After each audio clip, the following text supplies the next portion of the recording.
and that's a long drain plug. And of course I dropped it. Welcome to the chronicle of what must be the longest basic service I've done on a motorcycle for quite a while. I think at this point we're sitting at about 2 months. Some of it is because I need to get some electronics to help with the service. More about that in a second. I needed to get one of these, because Triumph does allow civilians like me to access their workshop manuals, but it is on a subscription basis. And frankly, I wasn't too keen on paying something like $6 or $8 a month to access the official workshop manual when I can get one of those for about 30. And that's generally good enough. So whenever I really need in-depth information, which I hope I never do on this bike, I'll subscribe to the Triumph one, but for now, Haynes will do. I'm also actually still waiting for some parts. The spark plugs I ordered from a well-known national chain of auto parts stores still haven't shown up. It's only been 2 months, so what do I expect?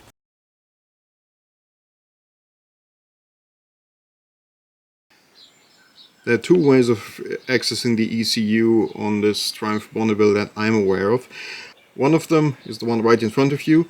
It's called the dealer tool. As you can see, it's an OBD2 to USB connector, and given that I am an IT person and as such you tend to have spare laptops around left, right and center, that's kind of my preferred way of interacting with ECUs, not only on this bike.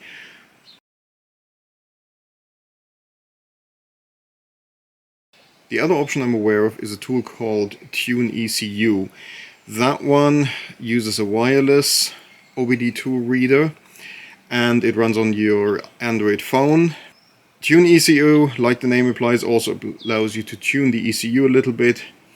Not something I'm super interested in. Okay, I've removed the seat. The connector is, unsurprisingly, under the seat. It'll look roughly similar in your bike. In my case, there are a couple of additional connectors. As you can see, not all of this stuff is stock. This here is the OBD2 connector. You can carefully pull out. And it's a standard OBD2 connector like you would use for a car. So for Tune ECU, you can actually use, I think, just a standard car OBD2 connector, and all the magic's in the software. Anyway, let's put that down here again. Just make sure you actually push it down so it doesn't wobble about.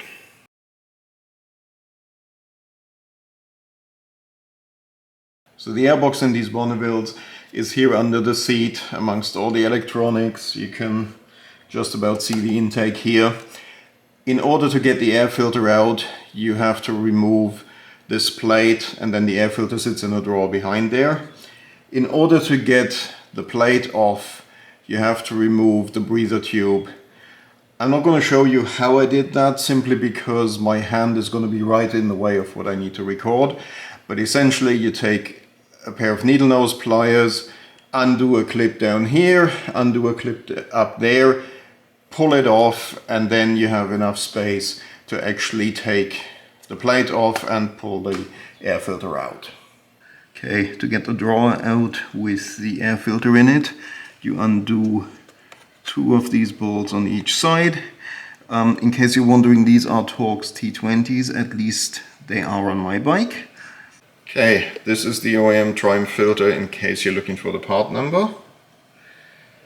And this is a new filter and a used filter. You can barely tell them apart. Whole air filter change is a little fiddly, given its location here under the fake carbs, that you put the air filter in and then you slide it in like so. And all you have to do is put the cover back on and you're done.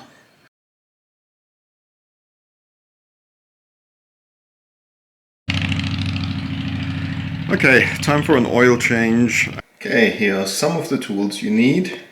You need a ratchet, the infamous 8mm Allen, and ideally you want a torque wrench. The drain plug is supposed to be torqued about 25 Newton meters, and I just prefer to have a torque wrench for stuff like that. Also, this is the oil I'm going to use. The bike is supposed to use either 10W40 or 10W50. 10W40 is good for up to about, I believe, 40 degrees Celsius or 104 Fahrenheit. Very, very rarely does it get a little hotter, but I do like to have the additional high temperature protection that the 10W50 gives you. Okay, and before I forget that, this is the OEM Triumph oil filter. You can see I've got a new drain plug washer. To me, it's just not worth not replacing these. They are pennies and it's a good way to prevent the bike from leaking. The important parts here are the filler, and you always want to make sure that you can open this one. Okay, they're saying to use a coin. That doesn't work very well for me. Probably should have dug out a pound coin or something like that. But I already checked. I know that I can open it with my big screwdriver. Okay, the other two important items are here. That's the oil filter. This is, I believe, an aftermarket oil filter. It's kind of nice that it has this nut to undo it. The other important part here is this is the drain plug. That's an 8mm Allen. One thing to keep in mind is the oil coming out of there is going to be real hot because it's supposed to be at operating temperature. So you've got to make sure you don't burn yourself.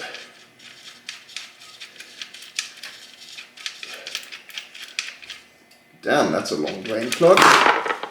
And of course I dropped it in there. Just kind of what I half expected. Ouch. Yeah, as I said, careful that you don't burn yourself. Drain plug and washer look really clean, which again should be a surprise. This bike has 15,000 miles on it. Obviously I'm going to replace the washer. This looks, especially on this side, like it's been reused a couple of times. I do tend to prefer magnetic drain plugs. I know there are reasons that manufacturers don't fit them. Anyway, this is what we have to work with. Okay, so as I suspected, the filter on the bike was a K&N. As far as I know, these are the only ones that have the nut at the bottom. On the left you see the new Triumph filter. So I'll prime the filter a little bit with some fresh oil, just to help the oil pressure build a bit faster. Of course, right as I was trying to tighten the drain plug, the battery gave out, so there is a little bit missing. I apologize for that.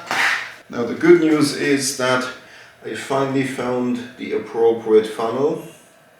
So time to dump about, I think, 3.5 quarts of oil in there. And this is just a cheap Walmart funnel, but it works really well for bikes because it's so slim. I mentioned this is the oil I'm using. I'm not sponsored by anybody. I, like everything else, paid for this out of my own pocket. It just happens that Castrol is the oil that's recommended by Triumph, so I decided to use that.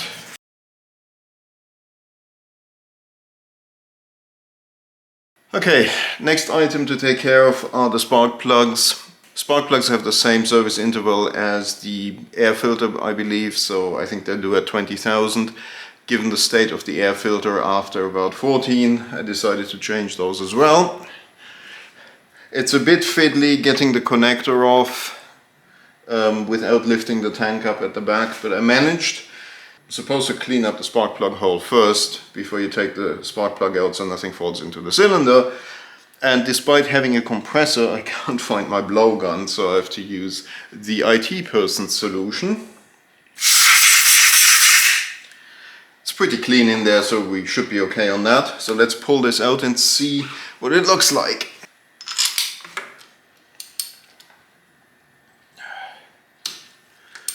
Okay, they do seem a little stiff. They're only supposed to be bolted in with 12 Newton meters, but they're probably the first ones on the bike. They're actually in pretty good shape. They very likely would have made another, 7,000, 6,000 miles. I mean, I have the replacement, so I might as well change them. And you can see there's a little bit of heat marks and all that. In this particular case you probably can't read it, but they do have the same and thus correct part number. Time to get the torque wrench out and tighten the spark plug.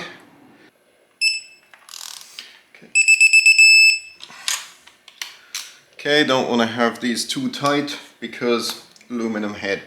And then we're done with this one. There's not a lot of space between the spark plug wire and the bottom of the tank, so I think next time I'm just going to lift the back of the tank up to have a bit more space to work on.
Thanks for watching. There are some more motorcycle and car videos actually in the works. I've just not been able to progress as fast on the work as I wanted to. And one of the highlights of the next few weeks, next month is going to be, I found one of my bucket list motorcycles. I should be getting it in a few days, so obviously there's going to be a video about that. Thanks again and see you soon.